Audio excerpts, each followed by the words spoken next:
রোদ, তুই আমার বন্ধু নাকি শত্রু? আরে আশিন থাম এখন। কখন থেকে আমাকে দোষ দিয়ে যাচ্ছিস? বুঝিস না কেন? আমি পরিস্থিতির চাপে পড়ে তোর ঠিকানা তাকে দিয়েছি। পরিস্থিতি তোকে আমার বাসার ঠিকানাই দিতে বাধ্য করলো? তাকে অন্যভাবে বুঝিয়ে তো বাসায় পাঠিয়ে দিতে পারতি। চেষ্টা করেছি তো, লাভ হয়নি। মারিয়া কারো কথা কখনো শুনেছে নাকি? পাক্কা 2 ঘন্টা ধরে কানের কাছে এমনভাবে ঘ্যান ঘ্যান করছে, মনে হচ্ছিল এখনই একটা ইঞ্জেকশন দিয়ে তাকে বেহুশ করে দিই। আর সবচেয়ে বড় কথা হলো, তার আচরণে নুরুল স্যার ভেবেই বসেছিল মারিয়া আমার গার্লফ্রেন্ড। কি সাংঘাতিক ব্যাপার! রোদ্দুরের কথায় হেসে ওঠে আশ্বিন। বুঝতে আর বাকি নেই, বেচারার উপর কাল অনেক চাপ গিয়েছে। ঠিকই তো ভেবেছে। ভেবে দেখ রোদ, মারিয়া তোর গার্লফ্রেন্ড হলে কিন্তু মন্দ হয় না। আতকে ওঠে রোদ্দুর। এই ভয়াবহ মেয়ে হবে তার গার্লফ্রেন্ড?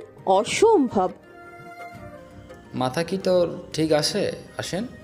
এই মেয়ের আশেপাশেও আমি না দায়ী। তাছাড়া আমার ভালোবাসার মানুষ আছে, আর সে হলো আমার ছোট বোন আরশি। জানি আমি। একসাথে হেসে ওঠে দুজনে। আশ্বিনের মাথা ধরে আসছে চিন্তায়। এই কি বিপদে পড়লো সে? অধরার সাথে যতই সে সম্পর্ক ঠিকঠাক করতে চাইছে, ততই যেন বেশি করে ঝামেলা চলে আসছে তাদের মাঝে। আসেন, এত ভাবিস না তো।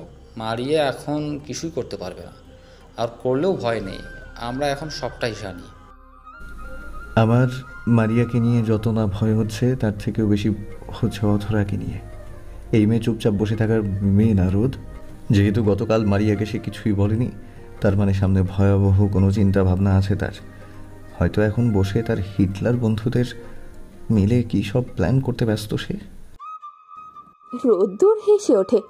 অধরার চিন্তাধারা, কর্মকাণ্ড সব বুঝতে পারে আশ্বিন। এই দুজনের জুটি অনেকটা ভালো লাগে তার কাছে। অনেকটা টক ঝাল মিষ্টির মতোই তাদের সম্পর্ক। আনমনে হেসে উঠে রোগী দেখার জন্য চলে যায় সে। পরন্ত বিকেল। দুপুরের দিকে সূর্যের তেজ বেশি থাকলেও সময়ের সাথে সাথে তা কমে এসেছে। তাই বারান্দায় দোলনায় বসে আপন মনে বই পড়ছে অধরা। আশ্বিন এখনো ফিরে আসেনি। টুসি বুড়িও দুপুরের খাবারের পর ঘুমিয়ে পড়েছে। ফলে কাজ না পেয়ে কিছুক্ষণ ফোনে আশ্বিনের মায়ের সাথে কথা বলল সে। অতঃপর পড়ার বই নিয়ে এসে বসলো তার শখের দোলনায়। হঠাৎ নিচে গাড়ির শব্দ পেয়ে অধরা দোলনা থেকে উঠে গ্রিল দিয়ে নিচে তাকিয়ে দেখে আশ্বিন চলে এসেছে, সাথে রোদ্দুর। দৌড়ে বারান্দা থেকে বেরিয়ে রুমে চলে আসে সে। ইদানিং আশ্বিনের উপস্থিতি সে বুঝতে পারে। নিজের এমন কাজে নিজেই হতবাক হয় অধরা। আশ্বিন আর রোদ্দুর এর মাঝেই উপরে চলে এসেছে। দরজার কাছে অধরা দাঁড়িয়েছিল তাদের অপেক্ষায়। আরে অধরা, কেমন আছো? অনেকদিন পর আমার ছোট বোনটাকে দেখলাম। আমি ভালো আছি রোদ ভাইয়া, আপনার কি খবর? একবার তো খোঁজ খবর নিতেও প্রয়োজন মনে করলেন না। নতুন নতুন জয়েন করেছি, বুঝতেই তো পারছো কেমন ব্যস্ত থাকা হয়। তবুও আমার ভুল হয়েছে, তোমার খোঁজ নেওয়া উচিত ছিল।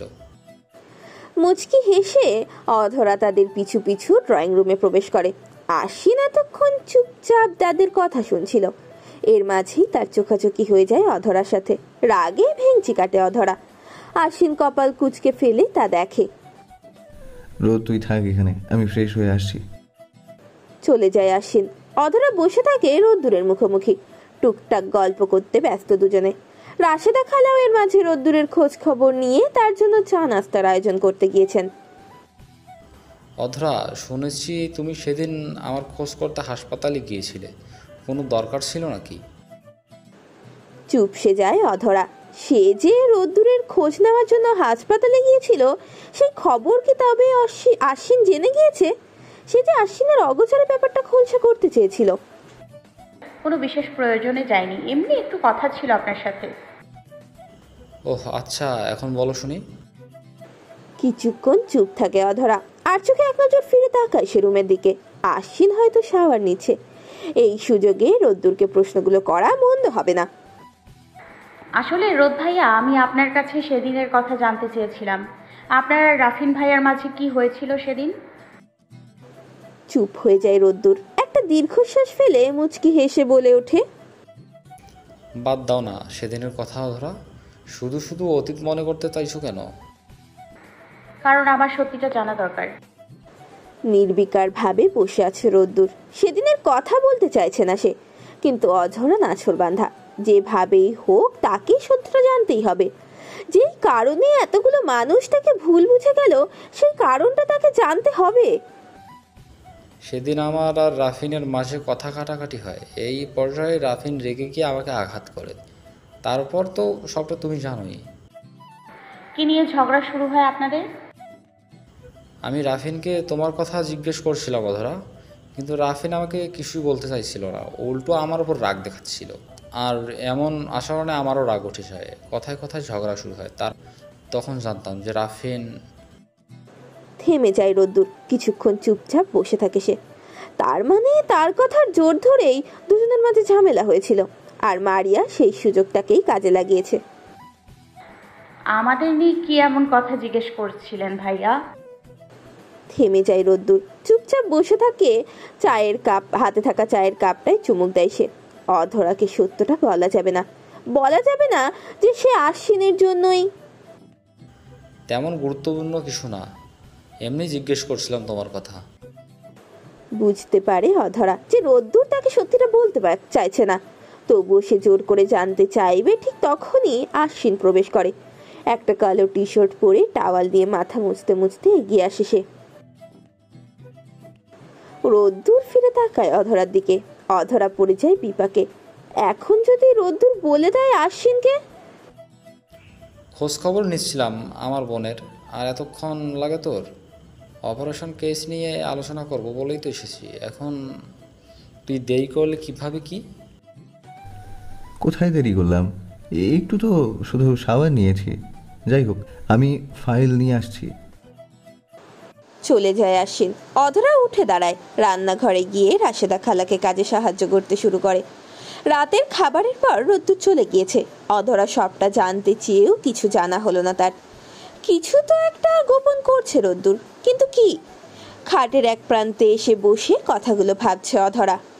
হ্যালো বন্ধুরা, যদি আপনারা আমাদের চ্যানেলে নতুন হয়ে থাকেন, ভিডিওর নিচে থাকা সাবস্ক্রাইব অপশানটায় ক্লিক করে আমাদের চ্যানেলটিকে সাবস্ক্রাইব করে পাশে থাকা বেল আইকনটা অল করে দেবেন পরবর্তী পর্বগুলো দেখার জন্য। কি ভাবছো? পাশ ফিরে আশ্বিনের দিকে তাকায় অধরা। সে যে কখন এসে এখানে বসেছে সেই খেয়ালই নেই তার। কিছু না। শুনেছি তোমার নাকি রবিবার থেকে হাসপাতালে ফিল্ড ওয়ার্ক। মাথা নেড়ে হ্যাঁ বোঝায় সে। আশ্বিন এক নজর অধরার দিকে তাকিয়ে ফাইলগুলো আবারও দেখতে শুরু করে। অধরা চেয়ে আছে নির্বিকার ভাবে। আশ্বিন, এত কিছুর পরেও আপনি কিভাবে মারিয়া আপুর সাথে যোগাযোগ রেখেছেন? থমকে গিয়ে কাজ বন্ধ করে দেয় আশ্বিন। অধরার দিকে নিঃশব্দে তাকিয়ে থাকে শুধু। আমি কখনোই মারিয়াকে পছন্দ করিনি অথরা, তুমি জানো ব্যাপারটা। এখনও চাই না সে আমার সাথে আর কোনো যোগাযোগ রাখুক। কিন্তু আমি তো অন্য কিছু দেখতে পাচ্ছি আশ্বিন। আমার মনে হচ্ছে না আপনি মারিয়া আপুকে ইদানিং অনেক বেশি প্রশ্রয় দিচ্ছেন। বিস্মিতভাবে তাকিয়ে আছে আশ্বিন। মারিয়া যে তাকে মেডিকেল কলেজ থেকে পছন্দ করে, তার আশেপাশে ঘুরঘুর করতো, এ কথা তো অধরা জানে। এটাও জানে যে আশ্বিন কখনো মারিয়াকে পছন্দ করেনি। তবে এসব কথা কেন বলছে সে? অধরা, তুমি কি বলতে চাইছো? এটাই বলতে চাইছি যে আমাকে নিয়ে এত সব মিথ্যে বলার পরেও আপনি কিভাবে এখনো মারিয়া আপুর সাথে যোগাযোগ রাখতে পারেন? আমি চাইনি তার সাথে কোনো যোগাযোগ করতে, সে নিজ থেকেই এসেছে। তাছাড়া মারিয়া নিজেও তো না জেনে তোমার নামে কথাগুলো বলেছিল। সে তো আর রাফিনের বিষয়টা জানতো না। এখানে তার কোনো দোষ নেই, আসল দোষটা আমার ছিল। আর কেউ না হোক, আমি তো জানতাম তুমি কেমন মেয়ে। আমি কিভাবে তোমার নামে মিথ্যেগুলো সেদিন বিশ্বাস করলাম? কথাগুলো বলে আশ্বিন চলে যেতে নিলেই অধরার কথায় থেমে যায় সে। আপনার কি সত্যিই মনে হয় মারিয়া আপু ইচ্ছা করে কোনো কিছু করেনি? ফিরে তাকায় আশ্বিন। কি বলতে চাইছে অধরা? মানে? যে মেয়ে সবার অগোচরে গোপনে আমার আর রাফিন ভাইয়ার মাঝে সকল বিষয়ের তথ্য সংগ্রহ করেছে, কোন দিন রাফিন ভাইয়ের সাথে আমি কোথায় গিয়েছি, কোন রেস্টুরেন্টে বসে কফি খেয়েছি, দুজন কবে সেম কালারের ড্রেস পরেছি, সব খবর ওনার কাছে ছিল। অথচ আপনার মনে হচ্ছে সেই মেয়ে রাফিন ভাইয়ার সুস্থতার ব্যাপারে কিছুই জানে না। চুপ হয়ে থাকে আশ্বিন। মিথ্যা কথা বলছে না অধরা, সত্যিই তো। মারিয়া যেখানে সব তথ্য সংগ্রহ করতে পেরেছে, সেখানে একটা ছোট বিষয়ে যে সে অবগত নয় সেটা বিশ্বাস করা বোকামি। অধরা উঠে দাঁড়িয়ে এক নজর আশ্বিনের দিকে তাকিয়ে চলে যায়। আশ্বিন নীরবে তাকিয়ে থাকে তার যাওয়ার পানে। আজ রবিবার, হাসপাতালের সামনে অধরাকে পৌঁছে দিতে এসেছে আশ্বিন। আজ তার প্রথম ডিউটি, তাই দিনটি যেন ভালোভাবে সম্পন্ন হয় সেই জন্য অধরাকে শুভকামনা জানিয়েছে দুই পরিবারের সকলে। বেস্ট অফ লাক অধরা। জানি তুমি সব ঠিকঠাকভাবে সামলে নিতে পারবে, তবুও কোনো প্রয়োজন হলে আমাকে ফোন করো। ঠিক আছে। গাড়ি থেকে নেমে যায় অধরা। ধীর পায়ে হেঁটে এগিয়ে যেতে থাকে সে। মনে মনে খুব করে চাইছে আশ্বিন তাকে একটা বার ডাকুক, কিন্তু কেন এমনটা চাইছে তা জানা নেই তার। অধরা। থমকে যায় সে। নিঃশ্বাস ভারী হয়ে আসছে তার। হৃদস্পন্দন বেড়ে চলেছে ক্রমান্বয়ে। ফিরে তাকায় সে পেছনের দিকে। আশ্বিন চলে এসেছে তার খুব কাছাকাছি। আচমকা কি যেন হলো। অধরা নিজেকে আবিষ্কার করলো আশ্বিনের বাহুডোরে। শক্ত করে নিজের বুকের মাঝে আঁকড়ে রেখেছে তাকে আশ্বিন। অধরা স্তব্ধ হতভম্ব। এই প্রথম আশ্বিন তাকে জড়িয়ে নিয়েছে নিজের বুকে। থমকে গিয়েছে পুরো পৃথিবী। আশ্বিন। কম্পিত কণ্ঠে কথাটা বলতেই ছেড়ে দেয় সে। অধরা দুই গালে হাত রেখে চোখের দিকে তাকায় সে। সাবধানে থেকো অধরা। আশ্বিন চলে যায়। যাওয়ার আগে রেখে যায় অধরার কপালে আলতো ঠোঁটের ছোঁয়া। পলক্ষীনভাবে তাকিয়ে থাকে অধরা তার যাওয়ার পথে। অধরা ধীর পায়ে হেঁটে হসপিটালের ভেতরে প্রবেশ করলো। আশ্বিনের হুটহাটেই কাজ তাকে লাজুক করে তুলেছে। কান দুটো গরম হয়ে আছে তার। হয়তো আশেপাশের অনেকেই তাকিয়ে তাদের দেখছিল। জনসম্মুখে এমন কাজ আশ্বিন কিভাবে করলো? আজ কোথায় ছিল সেই পুরনো লাজুক ছেলেটি? অধরা চলে এসেছে। জারিফ, অনিক আর সাদমান একসাথে দাঁড়িয়েছিল। অধরাকে দেখেই তারা এগিয়ে চলে আসে। ঈশা আসেনি? বাকিরা সবাই কি চলে এসছে? ঈশা আসছে, পথেই আছে। চল আগে স্যারের সাথে দেখা করে আসি, স্যার কিছু কথা বলবেন। জারিফের কথায় অধরা তাদের সাথে ভেতরে চলে আসে। হঠাৎ ওয়ার্ডে চোখ যেতেই মারিয়াকে দেখতে পায় অধরা। মুহূর্তেই মেজাজ খারাপ হয়ে যায় তার। আসতে না আসতেই কেন তাকে দেখতে হবে? মারিয়া তখন রোগীর প্রেশার চেক করছে। দূর থেকে অধরাকে দেখতে পেয়ে মুখ ঘুরিয়ে নেয় সে। অধরাও এতে পাত্তা দেয় না, চলে আসে স্যারের কাছে। ক্লাসের সকলে দাঁড়িয়ে আছে ওখানে। ঈশাও চলে এসেছে এর মধ্যে। আমি জানি তোমরা সব দায়িত্ব ভালোভাবে পালন করতে পারবে, তবুও যেহেতু এখনও তোমরা অনভিজ্ঞ, তাই কোনো প্রয়োজন হলেই একে অপরের সাহায্য নেবে, মনে সাহস রাখবে আর যথাসম্ভব ভালো কিছু শিখতে চেষ্টা করবে। Best of luck. স্যার চলে যায় সকলকে বিদায় জানিয়ে। ক্লাসের সবাই গ্রুপ হয়ে নিজেদের কাজ বুঝে নিয়ে চলে আসে। অধরা আর তার বন্ধু মহল একসাথে বারান্দা দিয়ে হেঁটে আসার সময় তাদের পথ আগলে দাঁড়ায় মারিয়া। মুখ ফুলিয়ে আছে সে। অধরা নির্বিকার। তাহলে এখানেও চলে এসেছো আমাকে বিরক্ত করার জন্য? কপাল কুঁচকে ফেলে অধরা। এমন ভাবে বলছে যেন তার আর কাজ নেই মারিয়াকে বিরক্ত করা ছাড়া। আপনাকে আমি বিরক্ত করি? একটু বলবেন আপু, আমি আপনাকে কবে বিরক্ত করেছি? মুখে মুখে তর্ক করবে না অধরা। তোমার সাথে আমার অনেক বোঝাপড়া বাকি আছে।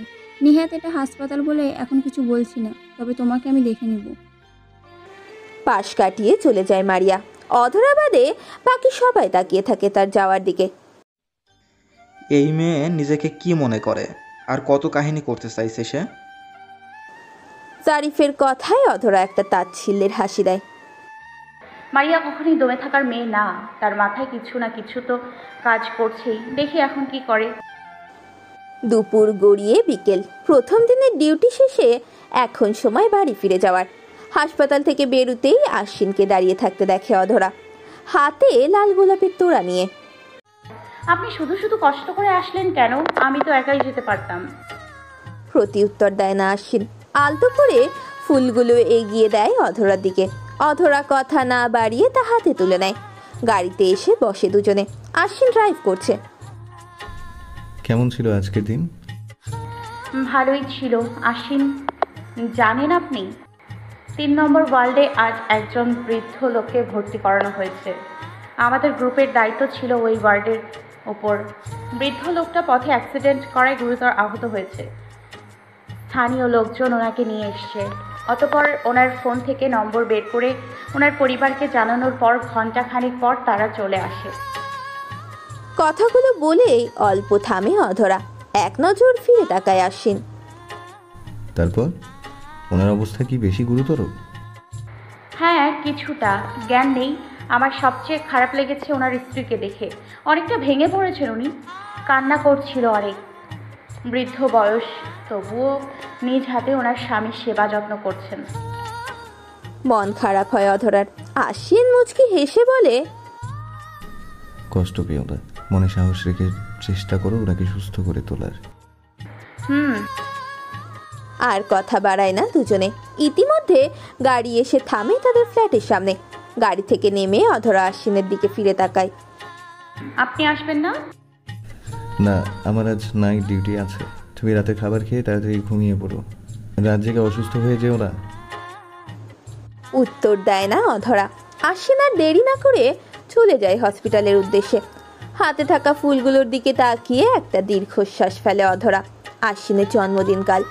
ভেবেছিল রাতে ছোটখাটো একটা আয়োজন করে তাকে সারপ্রাইজ দেবে, কিন্তু তার হলো কোথায়। বিষণ্ণ মনে উপরে চলে আসেছে।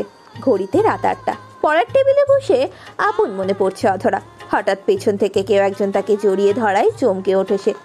ভোরকে গিয়ে পেছনে ফিরে দেখে আরশি। কেমন সারপ্রাইজ দিলাম ভাবি? অনেক বেশি। আমি তো চমকে গিয়েছিলাম। হেসে ওঠে আরশি। তাদের কথার মাঝে দৌড়ে রুমে এসে উপস্থিত হয় টুসি। মামি, খালামণি আসছে মামার জন্মদিন করার জন্য, কিন্তু মামা তো নাই। নেই মানে? ভাইয়া কোথায় গিয়েছে? অধরার দিকে তাকিয়ে প্রশ্ন করে আরশি। তিনজন একসাথে খাটে এসে বসেছে। আজ নাইট ডিউটি ওনার, রাতে ফিরবে না বলেছেন। মানে আজই হতে হলো নাইট ডিউটি? রোদ কিছু করতে পারলো না? আফসোস হচ্ছে আরশির। বেচারি দূর থেকে একাই চলে এসেছে ভাইয়ের জন্য, এখন কি না ভাই থাকবে না। আচ্ছা আরশি, তুমি আগে ফ্রেশ হয়ে এসো, তারপর কথা বলছি। মাথা নেড়ে হ্যাঁ বুঝিয়ে চলে যায় আরশি। টুসি বসে আছে অধরার পাশে। মামি, আমার মনে হয় আজকে মামা ইচ্ছা করেই আসবে না। যে কিপটা আমার মামা, মনে হয় খরচের ভয়ে লুকিয়ে আছে। হেসে ওঠে অধরা, আলতো করে হাত বুলিয়ে দেয় তার মাথায়।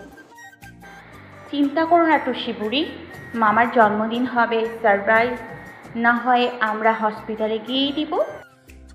কিভাবে? একটা রহস্যের হাসি দেয় অধরা। ভাবি, তোমার মনে হয় আমাদের প্ল্যান সফল হবে যদি এত রাতে আমাদের হসপিটালে ঢুকতেই না দেয়? তখন কি? আগে যেয়ে তো দেখি কি হয়। আর কথা বাড়ায় না কেউ। টুসি, আরশি আর অধরা রওনা দিয়েছে আশ্বিনের কাছে যাওয়ার উদ্দেশ্যে। পথে একবার অধরার উত্তরের সাথে কথা বলে সব ঠিকঠাক করে নেয়। এদিকে আশ্বিন ওয়ার্ড থেকে একবার ঘুরে এসে তার কেবিনে এসে বসেছে। পাশে বসে আছে রোদ্দুর, মনোযোগ তার ফোনের দিকেই। আমার বোন নিশ্চয়ই এত রাতে তোর সাথে গল্প করছে না। কাকে লাইন দিচ্ছিস আবার? দেখ, আমার আরশিকে কষ্ট দিলে কিন্তু তোর খবর আছে রোদ। ভোরকে যায় রোদ্দুর। যার জন্য করলো চুরি সেই বলে চোর। আশ্বিনের জন্মদিনের জন্য কোথায় সে প্ল্যান করছে, আর মহাশয় উল্টো তাকেই দোষ দিল। তুই কি ভালো হবি না? আমাকে কি মনে হয় তোর? প্রতি উত্তরে একটা রহস্যের হাসি দেয় আশ্বিন। রেগে যায় রোদ্দুর। দুম করে একটা গা বসিয়ে দেয় আশ্বিনের পিঠে। বউ রেখে প্রথম নাইট ডিউটিতে এসেছিস তো, তাই মন মেজাজ ভালো নেই তোর। তাই তোর কথায় আমি কিছু মনে করলাম না। একটা তাচ্ছিল্যের হাসি দেয় আশ্বিন। মনে হয় বউ নিয়ে কত সুখ শান্তিতে দিন পার করছে সে। একটা দীর্ঘশ্বাস ফেলে রোদ্দুরকে কিছু বলতে নিবে, তখনই কেবিনের দরজা নক করে কেউ। রোদ্দুর দরজা খুলে দিতেই আরশি এসে জড়িয়ে ধরে আশ্বিনকে হতভম্ব হর্ষে। আর যাই হোক, বোনকে এত রাতে এখানে আশা করেনি মহাশয়। হ্যালো গাইস, ভিডিওটি ভালো লাগলে একটু লাইক করে দিও, আর অবশ্যই কমেন্ট করে জানাও ভিডিওটি তোমাদের কেমন লেগেছে। আর ভিডিওটির পরবর্তী পার্ট খুব তাড়াতাড়ি আসবে। তো যারা এখনও চ্যানেলটিকে সাবস্ক্রাইব করোনি, প্লিজ পরবর্তী পার্টগুলো দেখার জন্য চ্যানেলটিকে সাবস্ক্রাইব করে পাশে থাকা বেল আইকনটি প্রেস করে দিও। ধন্যবাদ সবাইকে, আমাদের সাথেই থেকো।